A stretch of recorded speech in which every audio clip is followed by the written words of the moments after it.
c'est vrai que je le dis à chaque fois, mais la vérité, c'est que c'est extrêmement émouvant de se retrouver dans des conditions aussi compliquées, avec ce Covid, avec ces confinements, avec ces difficultés, d'être ensemble. Mais on a quand même trouvé le moyen de rester très proches les uns des autres, et ça, c'est formidable.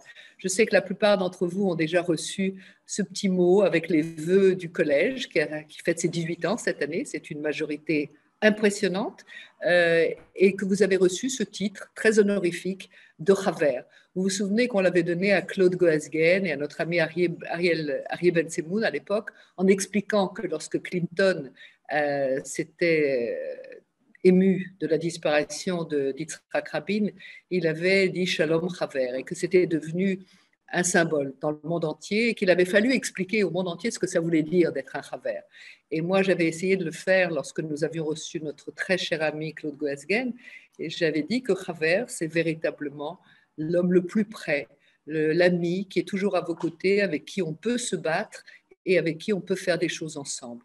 Et au-delà, bien sûr, c'est ce concept très israélien qu'on découvre à l'armée, d'ailleurs, lorsqu'on parle de chevre, ce qui veut dire être ensemble, très proches les uns des autres, et pour faire en sorte qu'on continue d'être extrêmement solidaires dans la citoyenneté qui est la nôtre, ensuite aux sorties de l'armée, des études et des premiers pas dans une vie citoyenne et personnelle. Donc, bienvenue à tous nos Haverim. Et ce soir, j'ai l'immense joie et la grande fierté de vous dire que grâce à mes jeunes collègues tout à fait pertinentes et extraordinaires, eh bien, nous avons des gens qui viennent de Belgique, du Canada, de la Californie, de la France, bien sûr, de la Russie, de la Suisse et de l'Allemagne qui nous suivent ce soir pour ce webinaire tout à fait extraordinaire sur ce sujet très important qui fait partie de notre cycle Justice difficile et justice impossible. Alors, c'est vrai que notre première mission, c'est l'intégration des jeunes Français dans leur carrière universitaire et dans un processus académique.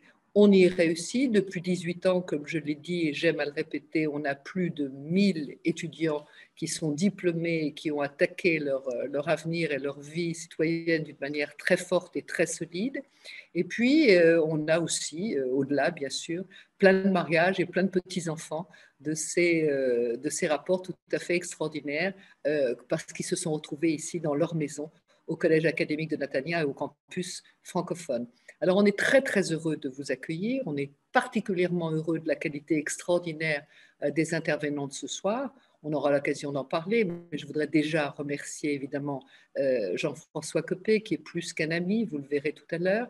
On a une petite surprise pour lui raconter qu'à chaque étape où on l'a vu à nos côtés, on a quelques images qui nous rappellent d'excellents souvenirs. Je voudrais donner un grand coup de chapeau à Stéphane Calvo, qui est un magnifique journaliste et qui est avec nous ce soir, qui a préparé cette structure tout à fait remarquable auprès de notre invité d'honneur, qui est le professeur Daphna Richmond-Barak, qui va nous parler précisément de cette référence qui, j'espère, va rester tout de même importante pour nous tous, des institutions internationales, parce qu'il ne nous reste pas grand-chose dans ces crises de démocratie qui prennent un aspect tout à fait extrême, que ce soit en Amérique ou ailleurs. Alors évidemment, on se souvient des 10 commandements, on se souvient des constitutions, mais on a vraiment besoin d'explications et de perspectives sur ces grandes institutions internationales qui règlent la vie du monde, des démocraties, qui s'occupent des extrêmes, des fascismes, des massacres, mais pas seulement, et au sein desquels Israël a toujours eu une position extrêmement difficile à défendre, parce que souvent mal comprise. Et à cet égard, on a besoin véritablement de toutes les clarifications et de tous les éclaircissements possibles et imaginables, précisément par ces intervenants de très grande qualité. Alors, on va les écouter très vite, mais avant de leur passer la parole, je voudrais remercier, bien sûr, on a vous tous, nos amis qui sont très proches de nous et qui sont très fidèles et qui sont notre soutien essentiel pour qu'on puisse continuer à se battre pour nos étudiants.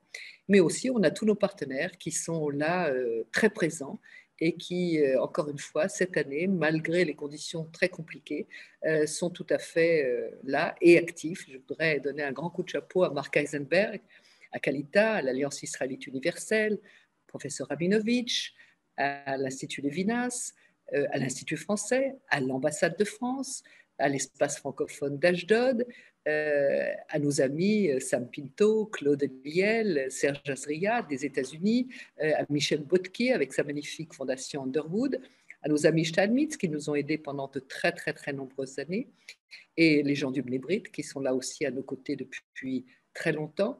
Alors, et puis bien sûr à notre directeur académique de ce cycle de conférences, professeur Denis Charbit, et j'ai la chance d'être son élève cette année pour le magnifique cours qu'il fait sur la société israélienne, et je l'en remercie, je lui donne un grand coup de chapeau. Je voudrais aussi remercier bien sûr tous ceux et celles surtout qui à mes côtés organisent ces rendez-vous, mais pas seulement, qui s'occupent au quotidien, et c'est probablement le plus important, de chacun et de chacune de nos étudiants. Je voudrais remercier Sonia Lévy, je voudrais remercier Lisiana, je voudrais remercier Michael Zouari qui est là impeccable, professeur de microéconomie, mais qui est le chef d'orchestre de ces rencontres, et puis aussi Carole Azoulay qui s'occupe de notre communication. Alors à vous tous, un immense merci. Et avant de donner la parole à celui qui est véritablement non seulement une figure politique, qui a, je crois, fait un parcours magistral et qui a traversé tous les orages judiciaires de France et de Navarre, la tête haute, et qui en est sorti magnifiquement victorieux. Et c'est une grande fierté que de l'avoir avec nous ce soir. C'est mon ami Jean-François Copé. Alors, cher Michael, si tu veux. Voilà, bien écoutez, c'est ce même ami extraordinaire qu'on aime profondément qui a accepté également ce soir de faire l'introduction de cette entrevue, de cet événement très important qui sera donc entre Stéphane Calvo et le professeur Richmond Barak. Et mon cher Jean-François, c'est avec la plus grande affection que je te passe la parole et que tu vas t'adresser à tous nos amis, donc pas seulement de France et de Navarre, mais tu vois qu'on dépasse les frontières ce soir. Bienvenue.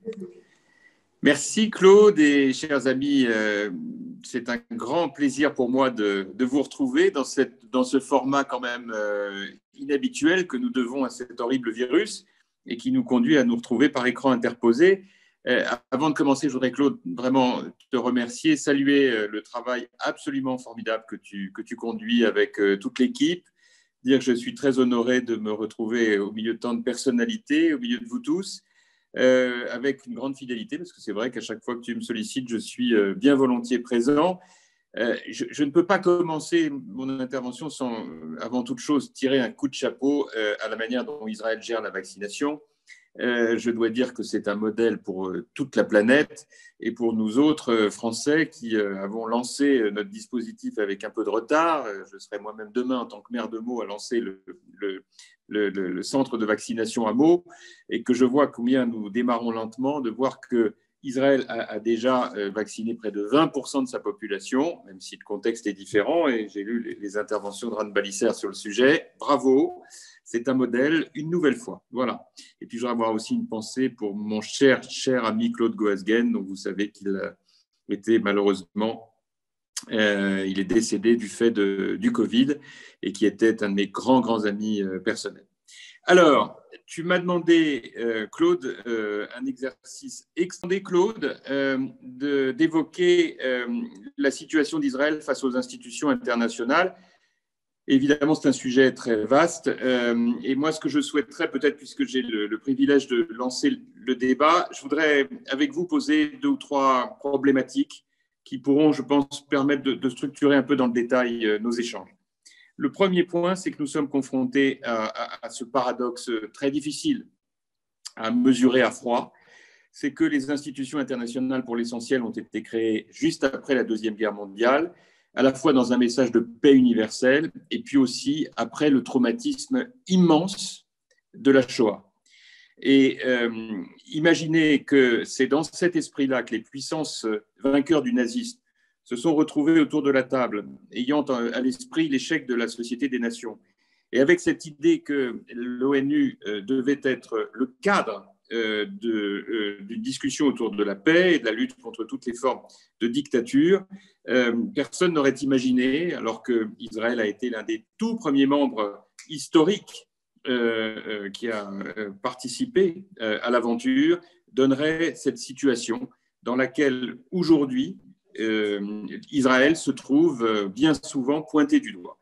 Et c'est vrai que si c'est le cas, eh bien, c'est probablement, certainement même, parce que la question palestinienne a été pour l'ONU l'objet d'une attention extrêmement forte, quasi obsessionnelle à certains moments. Et j'ai regardé le nombre de résolutions qui ont été adoptées par l'Assemblée générale et par le Conseil de sécurité sur le sujet à partir des années 70 et de la fameuse résolution 32-36. Le moins qu'on puisse dire, c'est que bien souvent, ça a été un processus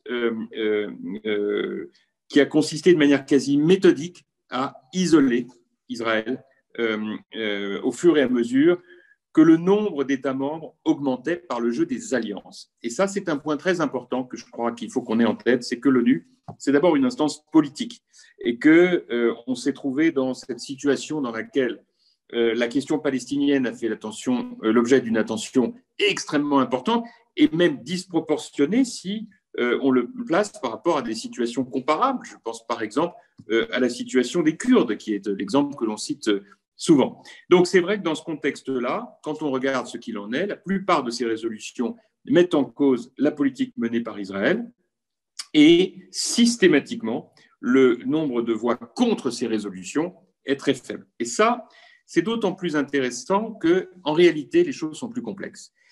D'abord parce que si les votes contre sont peu nombreux, ce qu'il faut regarder, on le sait bien, c'est le rapport entre les pour et les abstentions. Et ce que l'on constate, c'est qu'à chaque fois que les résolutions sont à portée très générale, le nombre d'abstentions est très faible, mais qu'à l'inverse, lorsque les résolutions sont plus précises, là, comme par hasard, le nombre d'abstentions est beaucoup plus important. On a plein d'exemples, comme j'ai peu de temps, je ne veux pas rentrer dans le détail, on y reviendra peut-être dans le débat, mais ça, c'est un point qui est extrêmement intéressant et qu'il faut avoir en tête. Je prends juste un exemple, la résolution du 2 décembre 2020, qui prie le comité pour l'exercice des droits inaliénables du peuple palestinien de continuer à promouvoir ces droits inaliénables. Il y a 91 pour, mais il y a 54 abstentions et 17 contre. Donc on voit très vite que sur ces choses-là, il y a un élément important.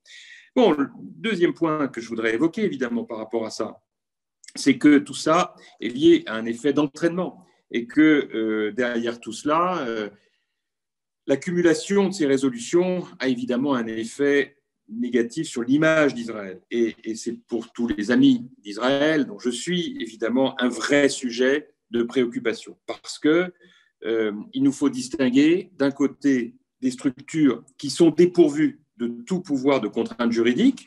C'est par exemple le cas du Haut-Commissariat aux droits de l'homme, avec lesquels même nous, Français, avons des problèmes, le Comité des droits de l'homme, qui ont eu des propos très durs sur Israël, mais Israël n'est pas le seul visé. Regardez ce que la France a de la même manière connu, puisque la haut-commissaire, Mme Bachelet, avait demandé que soient menées des enquêtes sur des éventuelles violences policières à l'occasion des Gilets jaunes. Idem, lorsque j'avais fait adopter la loi d'interdiction de la burqa en France, qui a été un sujet extrêmement discuté sur lequel j'ai été très ferme, avec à l'époque la majorité des députés, nous avons fait l'objet de critiques très fortes de la part de Mme Bachelet.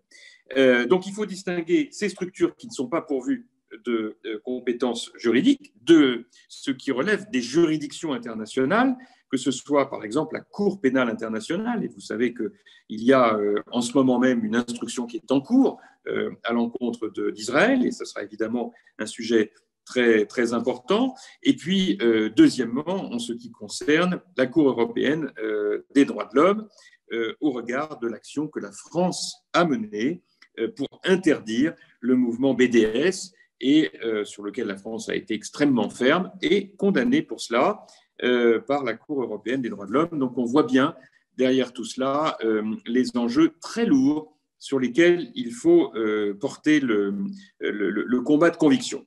Je ne vais pas plus loin sur le mouvement BDS, vous savez bien sûr de quoi il s'agit, mais là aussi, s'il y a des questions, j'y répondrai volontiers. En tout cas, ce qui est vrai, c'est que par rapport à tout cela, nous avons incontestablement un débat sur lequel il faut que nous ayons le courage de mettre les pieds dans le plat. L'exemple de la condamnation de la France par rapport aux décisions que notre gouvernement avait prises pour condamner l'appel au boycott à travers le mouvement BDS est typique. La Cour européenne des droits de l'homme a condamné la France pour violation de la liberté d'expression. Et donc, on voit bien combien derrière tout cela, il y a un enjeu de contamination par l'accumulation de résolutions politiques à l'ONU ou ailleurs, au commissariat aux droits de l'homme, sur d'éventuelles évolutions des instances juridictionnelles. Alors, dans ce contexte, évidemment, qui laisse entendre qu'Israël violerait le droit international, que peut faire Israël? D'abord, il y a une première chose que je voudrais rappeler et qui, de mon point de vue, est absolument essentielle. C'est qu'à partir du moment où un État comme Israël a pour première mission de tout mettre en œuvre pour sauvegarder son existence, je suis désolé de devoir le rappeler, mais dès lors que l'on considère que l'ambition du droit international, c'est de promouvoir une culture de paix, il n'a jamais été dit nulle part que cette culture de paix devait conduire des États menacés à être faibles.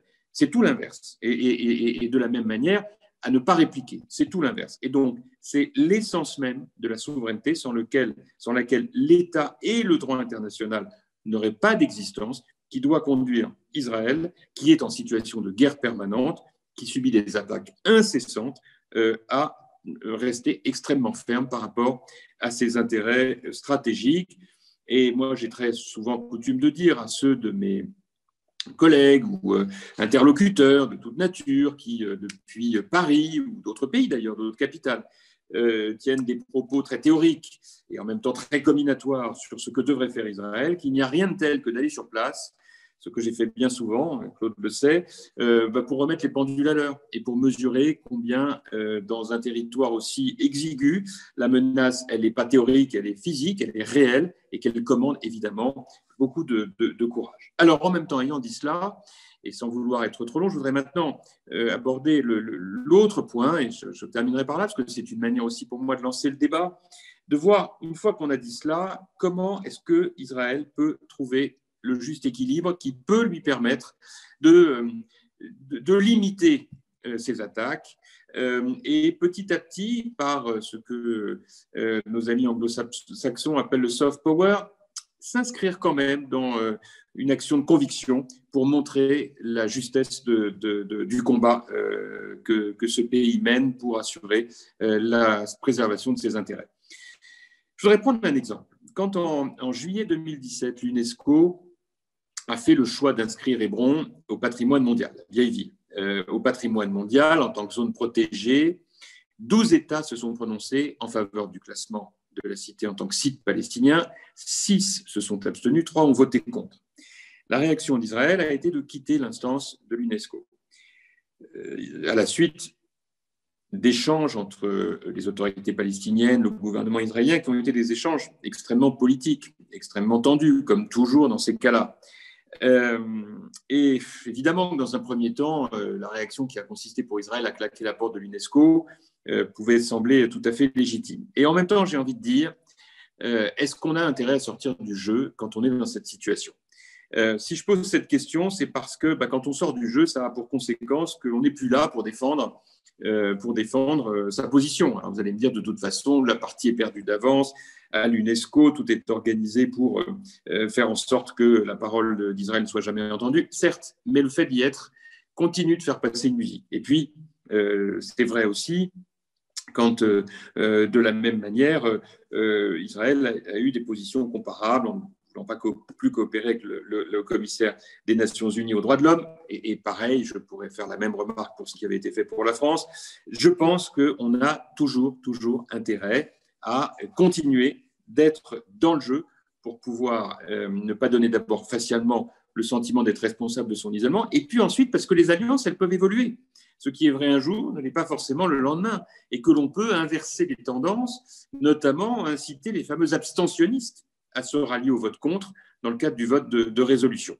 Et puis ne jamais oublier que tout ça est très évolutif. Israël a des alliés historiques, si on pense aux États-Unis, mais enfin, il ne faut jamais oublier que l'ONU, c'est un État, une voix, et que donc un pays comme les îles Marshall ou la Micronésie, ils ont une voix aussi à l'Assemblée générale. Donc ce sont des éléments qu'il faut intégrer pour rééquilibrer les choses, surtout lorsqu'il y a des États qui, au gré des sujets, oscillent entre le vote contre et l'abstention. Bon, l'Australie, le Brésil, le Canada ou d'autres. En tout cas, ce qui est sûr, c'est que de ce point de vue, il y a incontestablement un travail à faire auprès de ces États pour faire bouger les lignes. Alors vous allez me dire, tout cela est vain, on n'y arrivera jamais. On n'y arrivera jamais, sauf que il se passe quand même en ce moment des choses qui méritent sans doute d'être mises dans notre débat aujourd'hui parce qu'elles auraient été sans doute inimaginables il y a quelque temps. Vous voyez évidemment à quoi je veux faire allusion. C'est à l'évolution des lignes tectoniques au sein du monde arabe, avec petit à petit l'arrivée aux côtés d'Israël, à pas de velours, mais enfin ça commence à être de plus en plus significatif, de pays à majorité sunnite qui, au sein du monde musulman, ont fait le choix d'Israël. De ce point de vue, le travail de Donald Trump, sujet à caution dans beaucoup de domaines, aura été utile puisque l'Arabie saoudite, les Émirats arabes unis, le Koweït, Bahreïn font front commun aujourd'hui pour, il est vrai, pas par mécénat, pas par philanthropie, mais par rapport aux enjeux face à l'Iran, au Moyen-Orient. Et donc, derrière ça, évidemment, l'idée, c'était d'une collaboration étroite avec Israël dans la lutte contre le cyberterrorisme, dans la formation des services de renseignement, dans la fourniture par Israël d'une aide logistique à l'Arabie saoudite dans sa guerre contre le Yémen.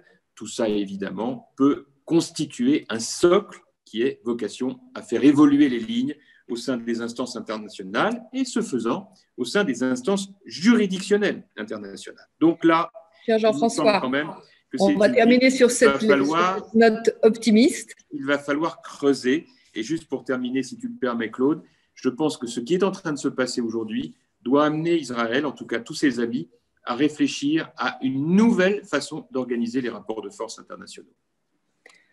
Magnifique, merci infiniment pour cette introduction. Je vais demander maintenant à notre ami Stéphane et à notre invité d'honneur, le professeur Daphna Richmond-Barak, de bien vouloir relever tous ces défis aussi passionnants. Et nous sommes maintenant à votre écoute et sachez qu'on est très, très, très nombreux à vous suivre. Alors, bon dialogue et on se revoit un petit peu plus tard. Merci Claude Breitman, merci d'être effectivement nombreux à ce rendez-vous, une conférence Zoom organisée donc par le campus francophone d'Israël, présidée par vous, Madame Claude Breitman, dans le cadre du cycle annuel de conférences sur le thème général « Justice difficile, justice impossible ». Merci beaucoup à Monsieur Jean-François Copé pour son introduction au sujet. Avec ce soir, Israël face aux institutions internationales, un thème qui, nous doute, intéressera nos internautes ce soir. Il y a tant à dire. Alors, pour en parler longuement, nous avons le plaisir de recevoir le professeur Daphné Richmond-Barak, professeur à l'IDC à Herzliya, chercheuse à l'Institut international pour le contre-terrorisme et à l'Académie militaire américaine de West Point, spécialisée en droit et sécurité internationale, et directrice du programme international de sciences politiques à l'IDC. Vous avez écrit 2 livres, un sur la guerre souterraine publié aux éditions Oxford en 2018 et un sur la Cour internationale de justice dont nous allons parler ce soir. Voilà, un livre qui sera publié cette année. Avant de parler de ces différentes institutions dans les détails et leur rôle, je voudrais qu'on s'arrête sur le titre de la conférence. Ce titre évoque chez de nombreux partisans d'Israël l'idée d'injustice. Cela provoque beaucoup de crispation, de colère, même de fatalisme pour certains, mais ça ne laisse pas indifférent. Bonsoir, professeur. Pourquoi, selon vous? Bonsoir et bonsoir. Merci beaucoup, Stéphane Calvo. Bonsoir à tous, chers auditeurs. Merci beaucoup, Claude, pour cette introduction. Merci, Monsieur Copé. C'est un plaisir, cette conversation importante avec vous tous ce soir. Et donc, je remercie chaleureusement le Collège francophone de Netanya qui m'a invité et qui a organisé cette soirée que je me réjouis de passer avec vous tous. Alors, pour répondre à votre question, Stéphane, oui, il y a un sentiment d'injustice. On a entendu M. Copé évoquer le nombre de décisions qui sont sans cesse adoptées et qui piquent en vérité. Et ces décisions de justice internationale qui semblent constamment remettre en cause l'État juif, cela n'est pas sans fondement, évidemment, puisqu'on en a les preuves. La situation d'Israël est vraiment trop souvent une situation précaire aux Nations Unies. Et là, je dois dire qu'en effet, c'est dû à l'hostilité des pays arabes qui datent de l'établissement État d'Israël et même avant. Mais c'est également le fait du silence d'autres pays, dont les pays européens et dont trop souvent même la France. il y a une règle de majorité à l'Assemblée générale de l'ONU. Et là, c'est à l'Assemblée générale en fait, qu'Israël se heurte constamment à des blocs de pays qui votent ensemble, qui font bloc littéralement pour faire avancer des projets qui sont fondamentalement israéliens, pour les présenter encore une fois, même quand ils échouent, ils reviennent finalement sur la table en tant que résolution potentielle et à faire passer ces résolutions, ces décisions qui sont extrêmement critiques et parfois répétitives, en fait, qu'elles reviennent trop souvent. Donc, moi, je dirais que pour contrer cette tendance, il faudrait faire deux choses. D'abord, il faudrait continuer par les voies diplomatiques et juridiques ce phénomène. Là, on ne peut que féliciter certaines organisations qui continuent de faire ça, comme par exemple UN Watch à Genève, au Conseil des droits de l'homme. Et ma deuxième recommandation, ce serait de ne pas abandonner le terrain. Je pense que je suis une assez grande, on va dire, avocate du multilatéralisme. Je pense qu'il y a un rôle à jouer aux organisations internationales. Israël a très bien compris ça. Ça a été le processus d'une longue évolution, comme on en reparlera peut-être. Mais aujourd'hui, il est clair qu'il ne faut pas abandonner le terrain et il faut y rester même quand c'est compliqué. Une politique qui consisterait à dire, bon, c'est inévitable, c'est injuste, ou bien, encore pire, tout cela est sans importance, finalement on peut s'en moquer. D'après moi, tout ça n'a pas lieu d'être. Nous avons donc un thème assez large finalement ce soir, qui implique quand même de faire un peu de pédagogie pour commencer. Si vous le voulez bien, lorsqu'on parle d'institutions internationales, on pense à l'ONU, au Conseil de sécurité, aussi au CPI, la Cour pénale internationale, à la Cour internationale de justice. Nous évoquerons également les institutions, l'UNESCO, Conseil des droits de l'homme à Genève. Puis nous reviendrons au rapport qu'elles ont avec Israël directement et avec les Palestiniens, bien sûr. Avant cela, je vous propose de voir ce court sujet explicatif sur l'ONU. On se retrouve juste après pour parler avec vous, professeur Daphné. On s'est rafraîchi la mémoire. Quelques mots à ajouter, professeur ? Écoutez, moi, je n'ai pas grand-chose à rajouter. C'est l'organisation internationale par excellence. Il n'y a rien à rajouter. Alors, on va en quelques mots passer en revue les grandes institutions, si vous voulez bien. Parlons de la Cour internationale de justice. Alors, la Cour internationale de justice, on a parlé vraiment très brièvement dans ce petit clip. Elle est établie en même temps que les Nations unies elles-mêmes. Elle a donc plus de 70 ans. Ce n'est pas un nouvel organe avec lequel on n'a jamais eu affaire. Son rôle est vraiment de résoudre les litiges, les différends entre les États, les individus, tout comme toute entité qui serait non étatique. Donc, un non-État n'aurait rien à y faire. C'est une institution qui est complètement fermée aux entités non étatiques. Alors, la Cour pénale internationale. Alors, la Cour pénale internationale, c'est une situation vraiment différente parce qu'elle, par contre, elle est beaucoup plus jeune. Okay, elle a à peine 20 ans et elle a une honorable mission, tout comme la Cour internationale de justice d'ailleurs, mais c'est une mission qui est différente. Et son rôle à la Cour pénale internationale, qui siège également à La Haye, c'est de s'assurer que les individus qui ont commis les crimes les plus graves, ceux qui choquent véritablement la conscience de l'humanité, ne puissent pas échapper à la justice. Mais alors, face à ces idéaux et à ces belles justifications, évidemment, on se heurte il y a la politique qui s'y heurte et qui vient un petit peu compliquer les choses. Alors, que dire sur le Conseil des droits de l'homme ?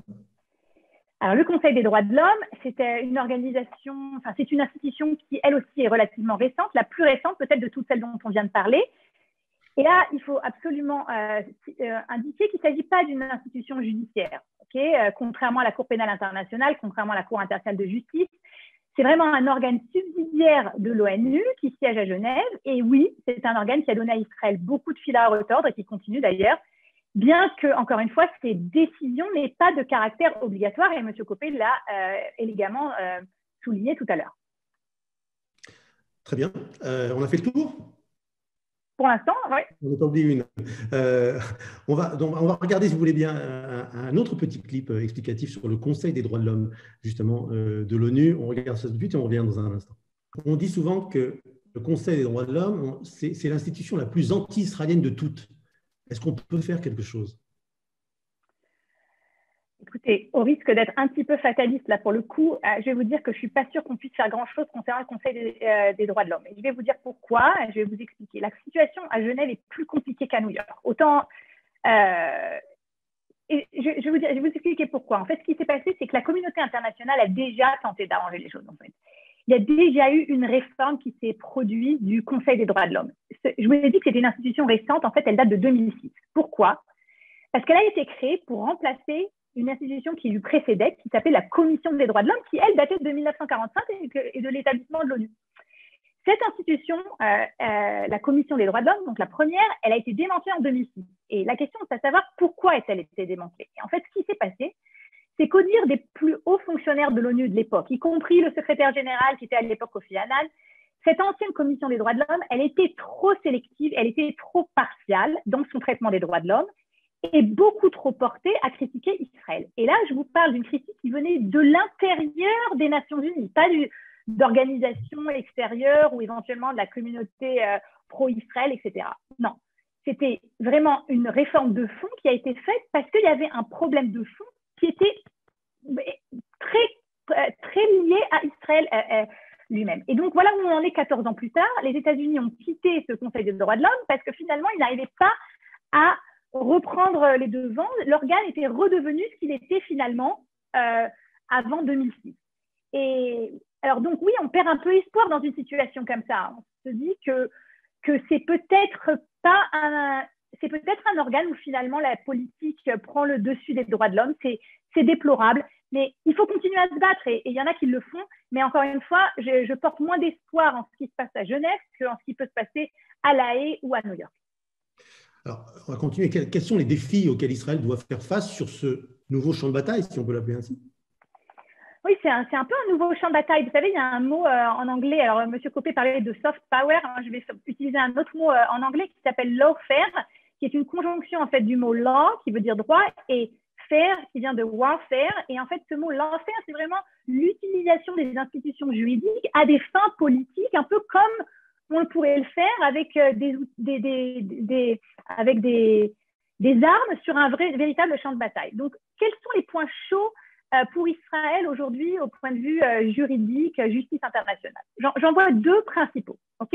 Et les deux sont à La Haye dans chacun des deux cours dont on a parlé il y a 2 minutes. Le premier, c'est la Cour pénale internationale qui doit se prononcer, on attend ça depuis un moment déjà, sur l'ouverture d'une enquête judiciaire concernant l'opération bordure protectrice de 2014 entre Hamas et Israël et la construction d'implantations dans les territoires. Donc ça, c'est un des sujets vraiment particulièrement sensibles pour Israël, l'ouverture d'une enquête contre des politiques, des anciens officiers, soldats israéliens. Le deuxième point chaud aussi à La Haye, c'est la Cour internationale de justice, celle qui s'occupe des États cette fois-ci, qui doit, quant à elle, se prononcer sur un litige qui a été initié en 2018 par la Palestine contre les États-Unis concernant le déplacement de l'ambassade américaine de Tel Aviv à Jérusalem. Donc, vous avez bien compris que c'est la Palestine qui poursuit les États-Unis devant une cour réservée aux États. Et donc, la question qui se pose, c'est, enfin, en tout cas, pour que cette affaire puisse aboutir, il faudrait que la Palestine soit reconnue comme étant un État. Donc, vous n'imaginez pas, ce n'est pas une mince affaire que ce litige qui se porte, que de la Cour internationale de justice sur lequel elle doit statuer à présent. Question directe, comment on est arrivé là? On en est arrivé là, en fait, ça a pris extrêmement longtemps. Ces deux initiatives-là qui s'inscrivent dans une stratégie juridique extrêmement innovante de la part de la Palestine, une stratégie qui vise à accéder aux institutions internationales en général et aux institutions judiciaires en particulier pour tenter de renforcer le caractère étatique de la Palestine d'un premier point et sur l'autre plan aussi de renforcer le statut, la visibilité, la capacité de la Palestine sur le plan international. Et cette stratégie, je dirais, se poursuit depuis, je dirais que ça fait presque 20 ans. Je dirais que le début, ça a commencé avec une demande d'avis consultatif présentée à La Haye, cette fois-ci, encore une fois, dans la Cour internationale de justice, sur la barrière de sécurité qu'avait construit Israël pour se protéger des attentats terroristes. Et par la suite, un grand tournant de cette stratégie, ça a été la publication du rapport Goldstone par le Conseil des droits de l'homme en 2009. Ah ben justement, on va regarder une vidéo qui rappelle un peu une vidéo explicative concernant ce rapport Goldstone et on en parle juste après. Voilà, on fait un petit point. Donc là, la publication de ce fameux rapport Goldstone par le Conseil des droits de l'homme en 2009, ce fut un coup dur pour Israël, n'est-ce pas? C'était un tournant dans la stratégie juridique des Palestiniens et un coup dur pour Israël. On l'appelle communément le rapport Goldstone, mais il faut savoir que même s'il a eu un effet domino et un effet, je dirais, comme un éveil, un électrochoc pour Israël, c'est que ce n'est quand même ni plus ni moins qu'un rapport sans grande valeur juridique, je dirais d'ailleurs, qui a été publié par la commission d'enquête qui avait été établie par le Conseil des droits de l'homme suite à l'opération Plan Durci de Hanouka 2008, comme on l'a dit dans ce petit clip. Et le but, c'était d'analyser les actions prises par Israël et un petit peu par le Hamas.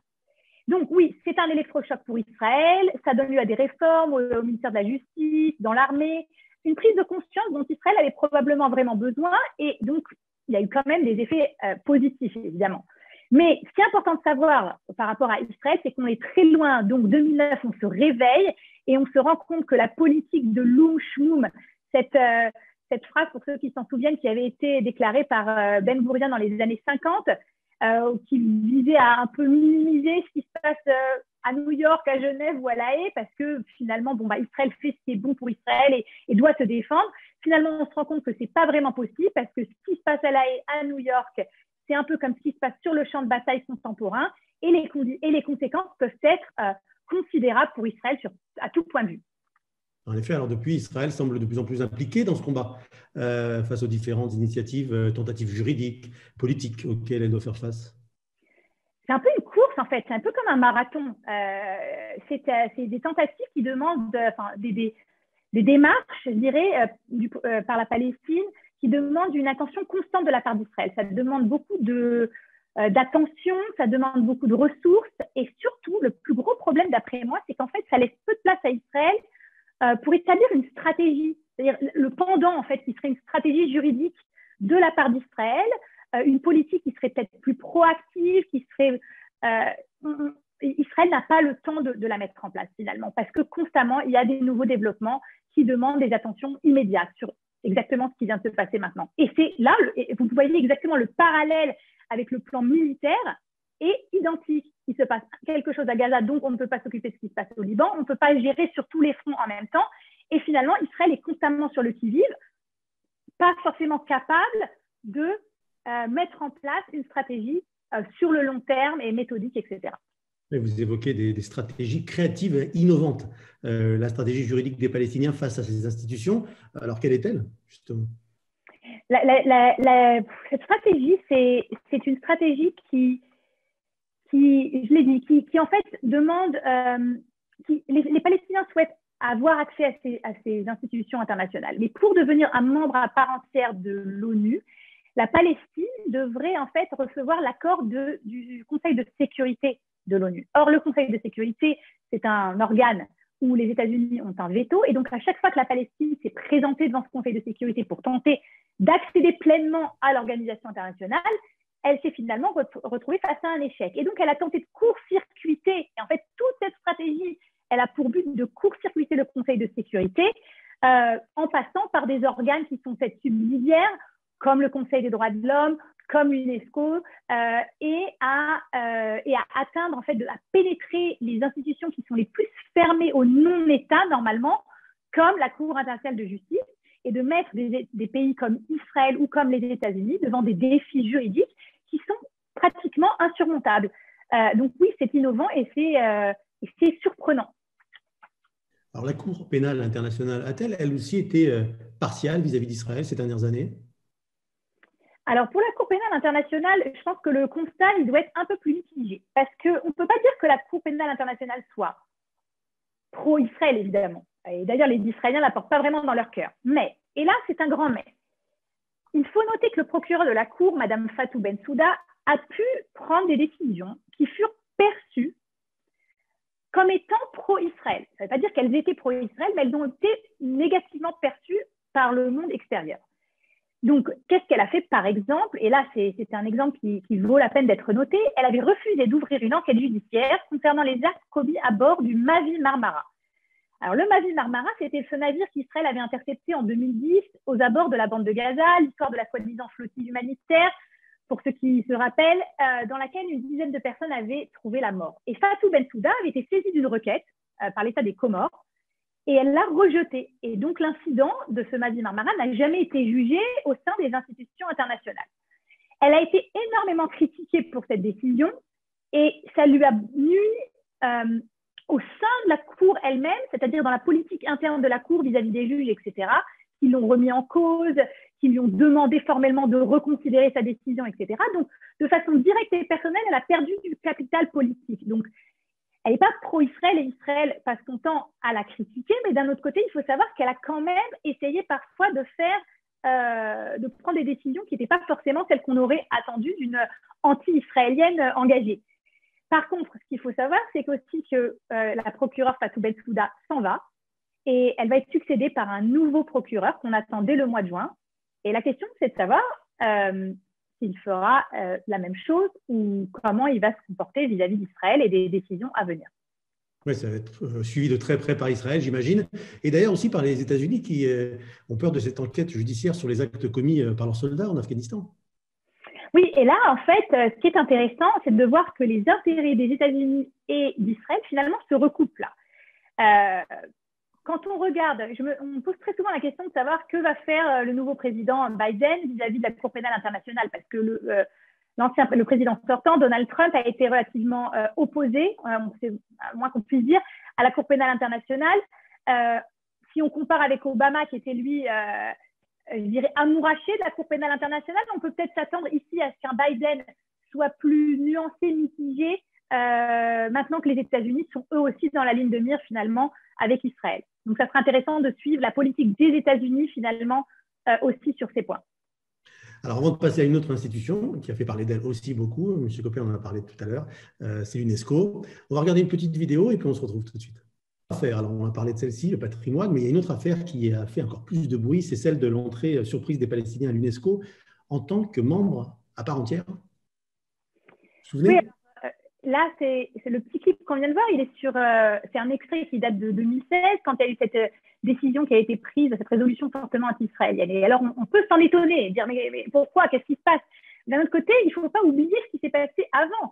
À peine 5 ans plus tôt, comme vous le dites, on avait assisté à l'adhésion à l'UNESCO des Palestiniens en tant qu'État membre. Alors, encore une fois, la Palestine en 2011 n'est pas un État, en tout cas pas au sein du système international. Donc, comment entre-t-elle à l'UNESCO, finalement, ce qui est le prélude à la décision sur le patrimoine dont on vient de parler? Alors, ce jour-là, je me souviens très bien, c'était l'automne 2011. J'étais en séminaire avec mes étudiants et on parlait de cette demande des Palestiniens à l'UNESCO pour essayer de rentrer. Il y avait vraiment le vote au même moment qu'on avait le séminaire et je discutais avec mes étudiants et je leur disais non, c'est pas possible, ça passera jamais. Ils ne seront jamais acceptés en tant qu'État membre de l'UNESCO. Eh bien, j'ai eu tort, largement tort, je dirais même, parce qu'il y a eu 107 pays qui ont voté pour, dont la France.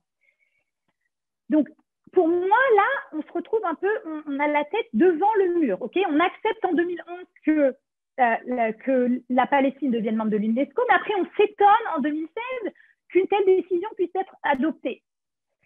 Pour moi, avoir admis la Palestine à l'UNESCO, c'est en fait accepter qu'on utilise des organes de l'ONU aux compétences précises. Okay, donc ici, on parle de l'éducation, de la culture, etc., à des fins politiques. Qu'en fait, on détourne des institutions de leurs fonctions. Cette tactique, c'est une tactique qui porte atteinte au système international dans son ensemble. Et pour moi, c'est extrêmement regrettable qu'on ait pu accepter une chose pareille. Et pour mettre plus de pression, quel est le but exact? Le but, c'est toujours la même chose. Pour mettre la pression, pour en 2011 continuer de montrer, c'est pas parce qu'on ne passe pas le Conseil de sécurité qu'on n'arrivera pas à l'ONU. On y arrivera par la fenêtre si on n'y entre pas par la porte.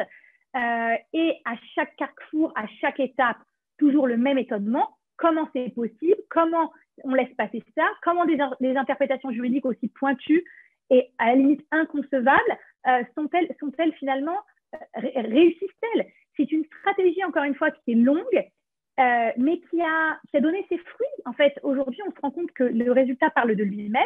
Il n'est pas impossible qu'Israël puisse éviter au jour d'aujourd'hui la mise en examen de ses soldats et de ses politiques devant la Cour pénale internationale. Et finalement, tous ces développements dont on a parlé, ils sont tous liés. Justement, on va parler des accords d'Abraham. Ça pourrait modifier les stratégies internationales, les institutions internationales vis-à-vis d'Israël. On regarde cette vidéo là, qui résume ces accords avec vous, professeur, et on revient tout de suite, on en parle, ça va être intéressant. En tout cas, d'autres pays ont rejoint depuis l'accord. En quoi ces nouveaux accords pourraient-ils changer la donne en Israël sur le plan des institutions internationales? Premièrement, ils auraient dû mettre leur masque. Okay, c'est la première chose. Mais bon, soyons sérieux. C'est une opportunité, je ne peux pas, laquelle elle est extraordinaire. C'est une opportunité qui se présente de recalibrer finalement les rapports de force en général, évidemment au Proche-Orient, au niveau géopolitique, mais également au sein de la communauté internationale, au sein des institutions internationales, de l'ONU, de ses organes, de l'Assemblée générale, où on a des blocs de pays arabes, encore une fois, qui votent ensemble. Peut-être que ça va enfin désintégrer ces blocs qui ont causé énormément de mal à Israël, comme on en parlait tout à l'heure. Peut-être que ces accords pourraient se traduire par un soutien de certains de ces pays, ou du moins d'abstention, ou pas de... il faudrait casser des automatismes qui remontent à des décennies, des automatismes qui consistent à voter constamment contre Israël, établir une nouvelle donne, une véritable nouvelle donne au sein des institutions internationales. Moi, je vous dis que si Israël a réussi l'impossible, on n'y aurait jamais cru si on nous avait dit il y a un an que c'était possible, de ce rapprochement avec ces pays, Israël se doit, doucement mais sûrement, sans se précipiter, de capitaliser les gains et de bâtir enfin une stratégie diplomatique, géopolitique, juridique sur ces nouvelles bases qui inclut les organisations internationales. Et tout ça, encore une fois, va ensemble. Même s'il s'agit de quelques États et pas de toute la communauté internationale, c'est une opportunité pour repositionner un discours qui est malheureusement, par la force des choses, devenu tellement fataliste et cynique et réactif. Okay, donc là, le monde juridique, il n'est pas insulaire de ces développements qui se produisent, et Jean-François Copé en a parlé lui aussi. Tout est lié. C'est un véritable game changer à la fois pour l'Europe et pour Israël. Et on s'attend à ce que l'Europe joue un rôle ici, encore. Je reviens là-dessus quand même. Est-ce vraiment réaliste, sachant qu'on ne parle que de quelques pays et que l'ONU en compte 193 ? Oui, c'est réaliste pour moi parce que, encore une fois, si les pays européens prennent la mesure de ce qui se passe, par exemple, contrairement à ce qu'ils ont fait jusqu'à présent, moi je trouve que la réaction européenne est relativement décevante, un manque de soutien, une sorte de positionnement en tant qu'observateur finalement par rapport à ces accords qui vont avoir un impact sans précédent sur la prospérité au Moyen-Orient et donc la sécurité de l'Union européenne elle-même. Donc pour moi, en fait, ce manque de soutien au sein de l'Union européenne, c'est pas tellement différent de ce qu'on voit à l'ONU. On ne peut pas s'étonner de ce qu'on voit à l'ONU quand il se passe quelque chose d'aussi grand et que l'Union européenne et les pays européens ne saisissent pas cette opportunité.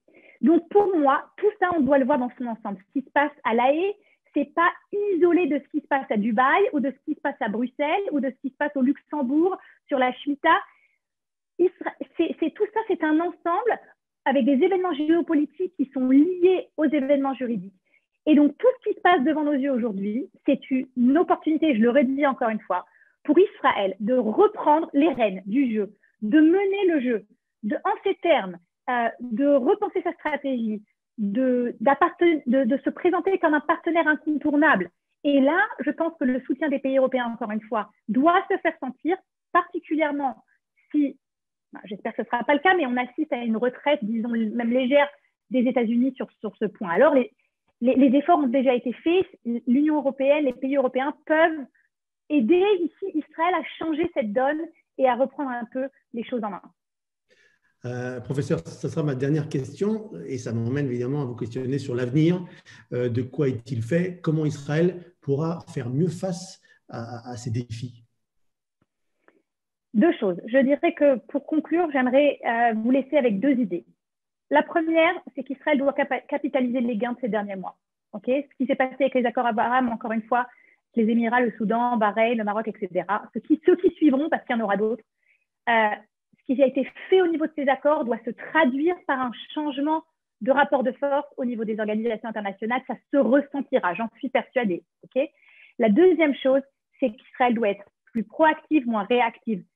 Il est vraiment temps pour Israël d'imposer son propre agenda, de déterminer les règles du jeu et d'arrêter de courir après chaque challenge ou chaque défi qui lui est posé par les autres. Merci beaucoup, professeur Daphné Richmond-Barak. Merci, c'était un plaisir de vous entendre à ce sujet. On retrouvera votre livre qui sortira prochainement sur la Cour internationale. Voilà, cher Claude Breitman, nous avons essayé d'être complet. En tout cas, on a essayé, et clair pour nos internautes ce soir. Merci en tout cas pour cette organisation. Merci à monsieur Jean-François Copé qui a fait l'intervention. Je remercie évidemment l'équipe de cette soirée, Denis Charbit, directeur académique, Carole Azoulay, Elisiana, Sonia Lévy, et vous encore une fois, Claude Breitman. À vous la parole. Mes chers amis, écoutez, vous nous avez offert un moment palpitant et surtout, je voudrais vous remercier, cher Daphné, cher Stéphane, pour véritablement avoir ouvert des perspectives absolument remarquables où j'espère que les juristes vous ont entendu, que les politiques vous ont entendu et que cette combativité extraordinaire basée sur ces événements tout à fait remarquables qui sont les nôtres depuis quelques mois et qui véritablement vont changer le monde et surtout notre partie du monde, eh bien, nous aideront à avoir, si vous voulez, une manière de vivre ces événements internationaux différente de ce qu'elle a été jusque-là, c'est-à-dire pas seulement des réactions, pas seulement de l'autodéfense, mais bien plus des initiatives et une espèce de combat mené avec tous les gens de bonne volonté. Et effectivement, je suis tout à fait d'accord avec vous, chère Daphné. Je pense que l'Europe devrait prendre une position très claire à cet égard et qu'on ne peut un petit peu que se languir de leur motivation de rentrer un petit peu dans ce nouvel ère géopolitique qui pourrait véritablement ouvrir de grandes perspectives de paix pour le monde et pour nous, bien entendu, dans cette région du monde. Alors, ça a été tout à fait extraordinaire. Je vous remercie infiniment tous les deux. Et je ne sais pas si Jean-François est encore avec nous, parce que je lui aurais passé la parole avec plaisir pour avoir un petit peu ses commentaires. Mais en tout cas, ce que je voudrais, c'est vous dire que d'abord, nous étions extrêmement nombreux à vous écouter, qu'il y a eu beaucoup de questions et qu'on va essayer de vous les faire passer pour pouvoir donner des réponses des uns et des autres au fur et à mesure que nous pourrons les gérer. Et qu'ensuite, bien entendu, je voudrais vous donner rendez-vous. Quelle sera la date de notre prochain rendez-vous, mesdemoiselles? Le 14 février. Et c'est sur le Talmud et la justice, c'est ça? Avec le professeur Rabinovitch, avec M. Rachli également. Et qu'à cet égard, vous aurez bien entendu, tout au long de ces jours et de ces semaines qui viennent, beaucoup d'informations sur tous ces éléments. Est-ce que Jean-François est avec nous par hasard? Absolument, je le suis. Alors, si tu veux bien rouvrir ta caméra et nous donner un petit peu tes commentaires avant qu'on se sépare, ça nous fera très plaisir. Eh bien, écoute, je vais le faire avec beaucoup de plaisir parce que j'ai, comme tout le monde, je crois, trouvé cet échange absolument passionnant. Et j'ai évidemment écouté très attentivement ce qu'a dit Madame Richepont-Barak, que j'ai trouvé très, très fondé, très juste, et puis exprimé avec beaucoup de passion et d'enthousiasme. Ça m'a amené à partager avec vous deux remarques. La première, c'est que c'est toujours important quand on fait le lien entre les aspects juridiques et les aspects diplomatiques de comprendre les ressorts des différents États. Et on comprend parfaitement la démarche d'Israël. On la comprend et dans mon cas, évidemment, je la partage pour les raisons que chacun connaît, que j'ai évoquées au début de mon propos. Mais c'est intéressant aussi d'essayer de réfléchir à la raison pour laquelle les États européens et pourquoi l'Union européenne a autant de mal à suivre cette position-là. Parce qu'on la critique souvent depuis Israël, et évidemment avec des raisons très, très argumentées. Et je pense qu'il y a une chose qu'il faut qu'on ait en tête, qui est un principe cardinal de la diplomatie, c'est l'alignement d'intérêts. Quand il y a un alignement d'intérêts, c'est toujours très facile de construire des alliances. Quand l'alignement d'intérêts n'est pas parfait, eh bien, il faut voir comment l'améliorer au service des causes que nous défendons. L'Europe, elle n'est pas dans la même situation géographique que les États-Unis. L'Europe, elle est au carrefour entre l'Afrique, le monde arabe, et la Russie. Et donc, tout le ressort de la diplomatie de pays d'États membres, comme par exemple la France ou d'autres, a été d'essayer de trouver cet équilibre au regard des contraintes auxquelles la France, comme d'autres pays, est confrontée. Si on nie cette réalité, forcément, on se trompe d'analyse. Alors après, on peut être pour, on peut être contre, on peut le regretter, il m'arrive souvent de le regretter, mais c'est ça qui explique beaucoup de choses. Et puis, ma deuxième et dernière remarque rejoint ce qui a été dit par Madame Richemont, qui me paraît très juste et très important pour l'avenir. C'est qu'effectivement, ce qui s'est passé ces dernières semaines va tout changer parce que c'est une opportunité historique de faire bouger les lignes. Et là, justement, de reconstituer des alignements d'intérêts. Parce qu'on retrouve en réalité quelque chose qui dépasse le problème d'Israël, qui dépasse même la situation de l'Union européenne, qui est cette vieille haine séculaire entre les chiites et les sunnites, qui est sans doute une clé d'interprétation et aussi une clé de compréhension des choses pour l'avenir, parce que ça va faire bouger les lignes et que là, pour le coup, l'Union européenne va pouvoir jouer un très grand rôle dans ce domaine.